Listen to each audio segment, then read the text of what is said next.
बात बच्चों, जैसा कि आपको पता है कि क्लास 9th में हमारा रीढ़ की हड्डी लेसन शुरू किया हुआ है। हमने रीडिंग उसकी पूरी हो चुकी थी कि जो उमा को लड़का देखने आया हुआ शंकर, वो उसके जो बुरे कार्य कर रहा था उनको उसने उजागर कर दिया उमा ने, और उन्हें भी पता चल गया कि ये कॉलेज में पढ़ी है, क्योंकि जब वो हॉस्टल में पकड़ा जाता है और उसके जो जमादारनी है, नौकरानी है, उसके पाँव पड़ता है, तो इन सब बातों से जाहिर होता है कि वो पहचान गया कि उमा कॉलेज में पढ़ी।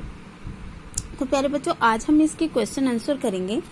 तो पहला हमारा क्वेश्चन है, रामस्वरूप और गोपाल प्रसाद बात बात पर एक हमारा जमाना था कहकर अपने समय की तुलना वर्तमान समय से करते आ रहे हैं। इस प्रकार उनकी तुलना करना कहाँ तक तर्कसंगत है? क्योंकि मानव का यह स्वभाव रहा है कि हमेशा अतीत की बातें करते रहना। अतीत की बातें करते ही उनका मन क्या होता है? खुश होता है। और यही कारण है कि रामस्वरूप और गोपाल प्रसाद हमेशा अपने अतीत को ही सुंदर बताते हैं, लेकिन अतीत की तुलना हमारे वर्तमान से करने की दृष्टि से सही नहीं है, क्योंकि समय क्या है? परिवर्तनशील है, चेंज होता रहता है। कभी सभी दिन एक जैसे नहीं होते। कुछ बातें अतीत की अच्छी होती हैं, कुछ वर्तमान की। इसलिए अतीत से चिपके रहना वर्तमान युग को बताना उचित नहीं कहा जा सकता, बल्कि हमें अतीत को भूलकर अपने वर्तमान के साथ ढलना चाहिए। ये बातें हैं। सेकंड क्वेश्चन है, रामस्वरूप का अपनी बेटी को उच्च शिक्षा दिलवाना और विवाह के लिए उसकी शिक्षा को छुपाना विरोधाभास उसकी किस व्यवस्था को उजागर करता है? कि रामस्वरूप अपनी बेटी को मतलब कि उच्च शिक्षा का पक्षधर होने के कारण अपनी पुत्री उमा को उच्च शिक्षा दिलवाता है, परंतु जब उसके विवाह का प्रश्न आता है तो उस जमाने के अनुसार उसके सामने ये समस्या उत्पन्न हो जाती है। कोई अच्छा वर अधिक पढ़ी लिखी लड़की से शादी नहीं करना चाहता। गोपाल प्रसाद और उसका पुत्र शंकर जो उसकी लड़की उमा के रिश्ते के देखने के लिए आते हैं, उन्हें भी कम पढ़ी लिखी लड़की ही चाहिए। लेकिन लड़का क्या है कि अच्छे खानदान का है और रामस्वरूप डॉक्टरी की पढ़ाई कर रहा है, लेकिन रामस्वरूप समझता है कि ये रिश्ता उसकी लड़की के लिए उचित है, इसलिए वे विवाह के लिए उस लड़की की शिक्षा को छिपाता है और अपनी बीए पढ़ी बेटी को क्या बताता है? Matric pass. तो यह विरोधाभास उसके एक लड़की होने के पिता की व्यवस्था को उजागर करता है, जो अपनी बेटी का रिश्ता एक अच्छे घर में करना चाहता है। थर्ड क्वेश्चन हमारा क्या है, अपनी बेटी का रिश्ता तय करने के लिए रामस्वरूप उमा के से जिस प्रकार के व्यवहार की उपेक्षा कर रहे हैं वह उचित क्यों नहीं है? क्योंकि अपनी बेटी का रिश्ता तय करने के लिए रामस्वरूप उमा से यह उपेक्षा कर रहा है कि वो जैसा कहे वैसा ही, मतलब कि जो उसके ससुर और पति हैं जैसी बातें पूछें उनका उचित ही उत्तर दें, चाहे वो उसके लिए उचित हो या अनुचित हो, सही जवाब दें।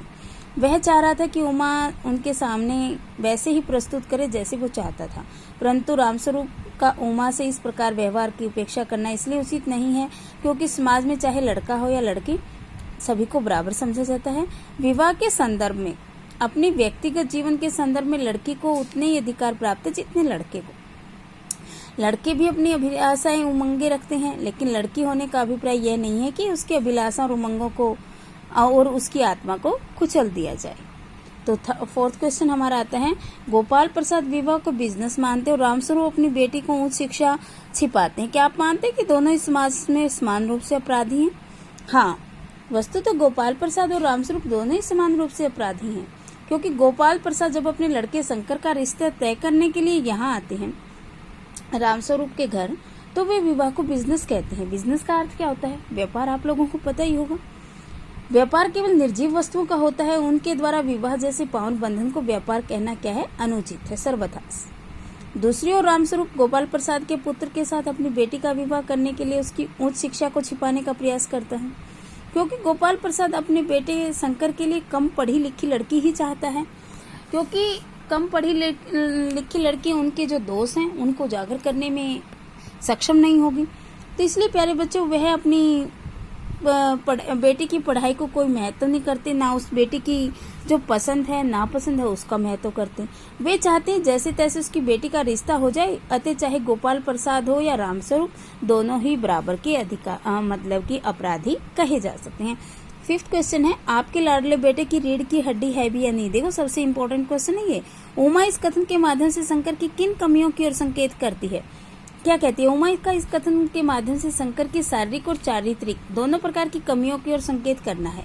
शंकर की कमर थोड़ी झुकी सी है, इस कारण वो कॉलेज में उसके दोस्त उसका मजाक उड़ाते थे। शंकर की कमर थोड़ी सी झुकी, लेकिन शंकर की बैकबोन नहीं है। उसी कॉलेज में पढ़ी होने के कारण उमा भी इसी बात को जानती है।